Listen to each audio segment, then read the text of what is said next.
আসসালামু আলাইকুম রহমতুল্লাহ। নাহমাদুহু ওয়া নুসাল্লি আলা রাসূলিহিল কারীম, আম্মা বা'দ। ফাআউযু বিল্লাহি মিনাশ শাইতানির রাজীম।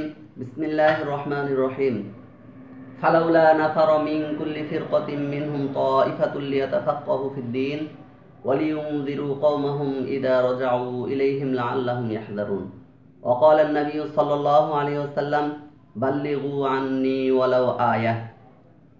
আমরা এমন একটি সময়ে এসে উপনীত হয়েছি যে সময়ে মানুষ প্রতিনিয়ত গুনাহের কাজে লিপ্ত হয়ে অগ্রগামী হয়ে প্রতিযোগিতা করছে। সাথে সাথে পাশ্চাত্য সভ্যতায় নিজেকে সাজিয়ে গর্ববোধ করে ধ্বংসের পথে ঠেলে দিচ্ছে। ঠিক সেই সময়ে আল্লাহ তাআলার আযাব ও গজব নতুন নতুন রূপ ধারণ করে এক একটি জাতিকে গ্রাস করে ফেলছে।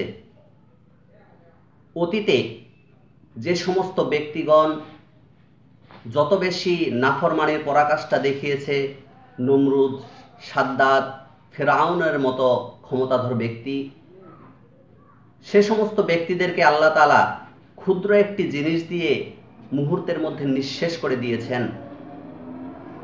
কাজেই এই যে করোনা চলতেছে, এর থেকে জ্ঞানীদের শিক্ষা গ্রহণ করা উচিত যে এই নাফরমানির পরাকাষ্ঠা থেকে আমাদেরকে ফিরে আল্লাহ তাআলার কাছে বিনয়ী হয়ে তওবা ইস্তেগফার ও দোয়ার মধ্যে লিপ্ত হওয়া উচিত।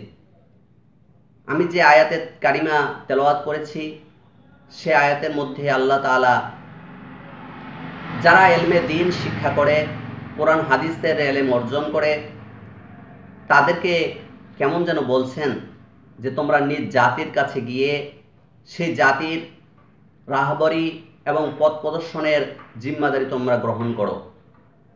আজকে মানুষ দিন দিন গুনাহের মধ্যে নিমজ্জিত হচ্ছে।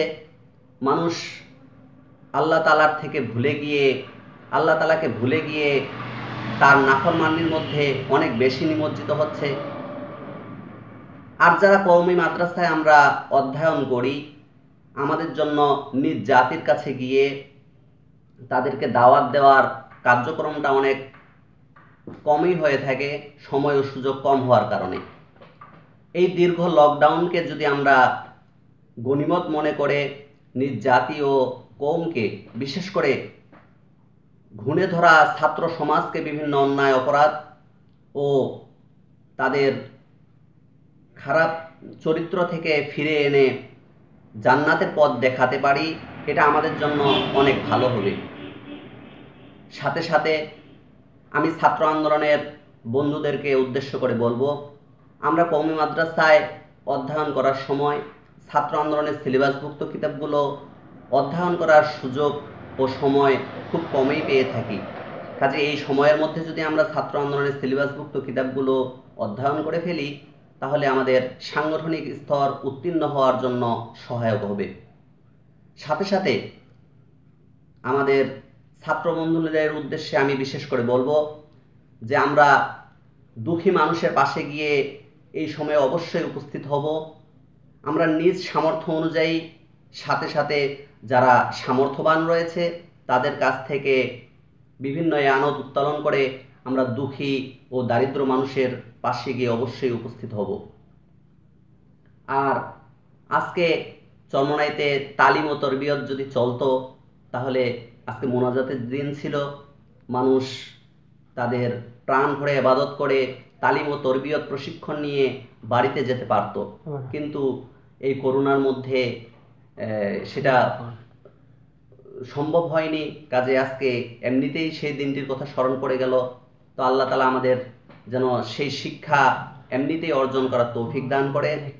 তো আজকে আপনাদের সামনে উপস্থিত হওয়ার অন্যতম একটি কারণ হলো, আমার সম্মানিত ভাই এমটিসি মিডিয়ার পরিচালক টিটু ভাই আহ্বান করেছেন, মূলত তার আহ্বানেই আজকে সাড়া দেয়া। সবাই ভালো থাকুন, সুস্থ থাকুন, এই কামনায় বিদায় নিচ্ছি। নাসরুম মিনাল্লাহি ওয়া ফাতহুন করিব ওয়া বাশশিরিল মুমিনিন।